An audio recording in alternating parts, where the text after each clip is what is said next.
Architect Danny. I'm Architect Danny. So, yeah, this season we are going to help you understand kung saan ba napupunta yung investment. Kasi long-term investment is a house. Matagal tayo titira dyan. So, it's better to be safe, and also it's better to have professionals by your side guiding you during house construction and design. Thank you. Architect Ed. Hi, ako po si Architect Ed. Sa season na ito, ang share namin ay ipakita sa mga viewers kung paano gagawing tama yung pag-construct ng bahay. Kasi constructing a house is building a lifestyle. So, kailangan talaga pag-isipan mabuti with the right professionals. Thank you. Robinson. All right. And of course, with the knowledge and expertise from our co-hosts in that world, I myself as a co-host will then string it all together alongside Valerie. And we're going to present it in a way where efficiency and conservation and going green and sustainability and making your home last, because this home is built forever. That's the mentality we're going to have.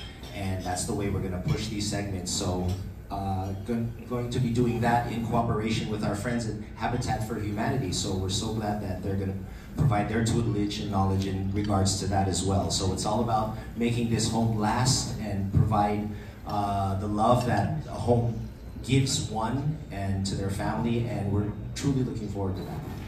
And this is actually very close to Rob's heart because you're building a home, tama ba? Currently. Yes, absolutely. I still have some plywood dust on me right now. We were just putting up shelves this morning, but yes, this is near and dear to my heart. I am actually going through real time in building a home right now. My second home, actually. I had a home before, sold it, and now this is another home with my family. So super excited, and yeah, this is in my wheelhouse now currently. So thank you, Val. Val, before we start the press one proper, anything that you want to say?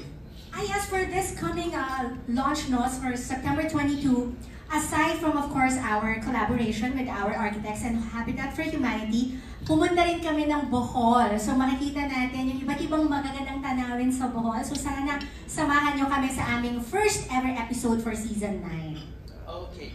We'd like to reiterate that we have this partnership with Habitat for Humanity's Terwilliger Center for Innovation in Shelter in the Philippines. Thank you to that partners. Okay, so ayan, baka may gusto kayong tanong, baka may gusto kayong i-renovate, improve, pwede rin sa ating mga architects. So we have this Romel Placente. Thank you. Ayun po sa mga architects. Kayo po ba naniniwala sa mga sinasabing punsoy? Aba, kailangan pag mapapatay ba, dapat ganito yung party ng sa lugar, yung ganun po. Yung ganun. Naniniwala po kayo dito sa Aquino sa punsoy. Yes, of course, we consider also feng shui during the design process. Sometimes we have traditional beliefs like the pinaka-kilala is the Oro Plata Mata for the stairs. Of course, Oro means gold, Plata means silver, and Mata means death in some cases or bad luck. But we try to consider the client's necessity, but some of the clients don't believe in it. But as much as possible, mas maganda i-incorporate siya just for the culture of the Filipino. Yung pong gawa niyo sa architect, yung maganda, architect yan. Yeah. Habang nagda-design talaga kami, ni-integrate namin automatically minsan yung feng shui, like yung pagkakatapatan ng doors, or kaya yung avoiding main door katapat ng stairs. Kasi hindi man natin alam in a scientific basis, pero mas okay nang sure kaysa magsisi rin sa huli. Thank you po. Kay Miss Val. Kasi architect. Opo, architect.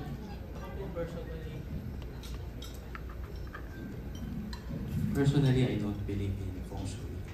Pero yung client ko, tatanungin ko muna siya kung naniniwala siya sa feng shui. Kasi kung hindi, diretso na kagad ako sa drawing table. Pero kung naniniwala siya, encourage ko siya na mag-consult sa, kasi ibang discipline yung feng shui. May ibang professional na bibigay ng services nila. So, kung gusto po niya, encourage ko siya na mag-consult muna. Tapos gawa sila ng wishlist, saka sa kanila ako babalikan para i-apply ko yung mga wishlist nila. Incorporate ko yung feng shui doon sa National Building Code, sa mga standards, sa pag-design ng bahay. Thank you po kay Miss Val na hawig ni Tony Gonzaga. Aside po sa mga lugar na napuntahan niyo na po, meron pa po ba kayong gustong-gusto na mapuntahan? Sa Philippines, gusto ko sana mapuntahan yung Batanes. Kasi I've never been there. Everyone who's been there is always raving how beautiful it is. So, hopefully, one day, diba, sana sa season 9 ng iHeartPH, mapuntahan natin yung Batanes. Kasi ang dami nating magaganda pang places sa Philippines na hindi talaga natin na ma-maximize. So, before we go out of the country and enjoy international places, puntahan muna natin yung mga may pagmamalaki nating lugar sa Pilipinas. Thank you po, Miss Val. Pakiawan, si Romel. Thank you. Merong next question, si Jeff of Daily Tribune. Hello po, good afternoon. Hindi ko alam kung sino pwedeng ang sasagot, pero paano po nabuo yung connection with Habitat for Humanity? Yun. At saka paano tayo nakabuo ng ganitong concept? I think I can best explain it, no? Kasi TV8 Media, the producer of iHeartPH, has worked with Habitat for Humanity for a different show previously. And then, napakaganda ng collaboration nila. It was very productive. And at the same time, it inspired a lot of Filipinos. And that's why it also inspired the producers at TV8 Media to make this an advocacy. To really inspire Filipinos na, kasi mga Pinoy mahilig mag-DIY sa bahay, ganyan, di ba? Pero syempre, gusto natin sabihin sa kanila na alam niya, it's better minsan to hire an architect kasi mas makakatipid ka in the long run kaysa nagtitipid ka na short term pero magkakaroon ng mga sira sa bahay or most importantly, hindi pa safe. So that is why it is the show's advocacy to really educate and inform the Filipinos. Para lahat tayo, di ba? Meron tayong dream home. Dahil pangarap naman natin lahat yan, di ba? Okay, next question is second question. Paano po mapasok yung mga subject? Susulat ba sila or choice yun ng may research pa? Paano niyo sila pinipili? The TV8 Media team, yung aming mga napakagagaling at napaka-award-winning na director, our script writers, everyone really collaborates hand in hand with also Habitat for Humanity and to ensure na yung mga topics na ipapakita namin is very, very relevant for the viewers. Okay. From this corner, syempre may tanong si Miss Rose.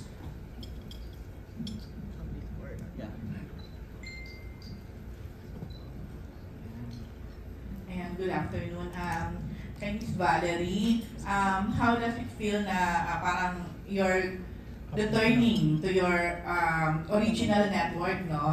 Since, ano ba to? Anong year ka ba nung nanalo ka sa contest? Matagal na. Ang daming matagal, ano?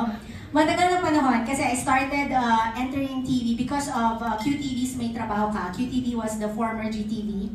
So doon ako nakapasok. I was with GMA for several years and then afterwards, iHeartPH went to a different network and now it's back here at GTV. So I feel like I'm back home. I'm very happy to be back home and to also hopefully work with my former colleagues soon.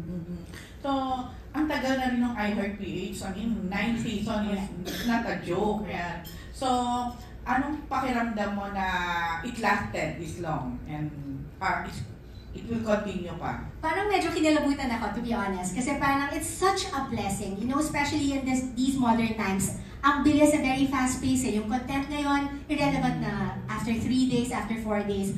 But, you know, what we can be proud of is that we know that we are churning out good quality content, something that's entertaining, informative, and hopefully timeless. So, sana magtuloy-tuloy pa ang iHeartPH with all of your support.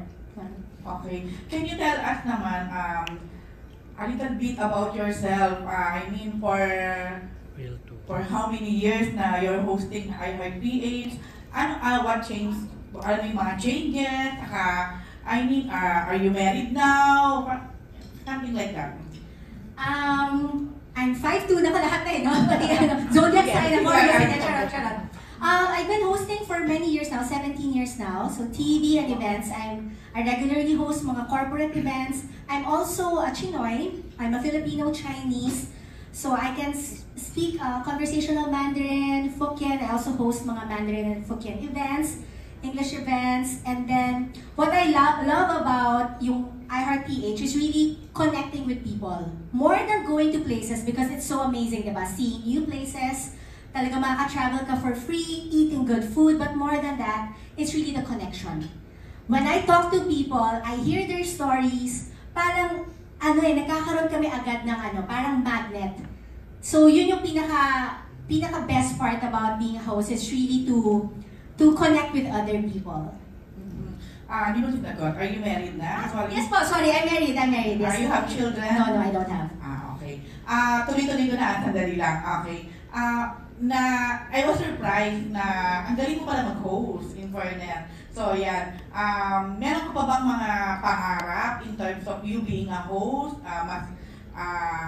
Mas marami pa magawa, makilala pa, do this kind of show? Alam na ko baka mahaba-habang story to I'll share lang. Kasi actually, dream ko talaga to be host since I was a kid.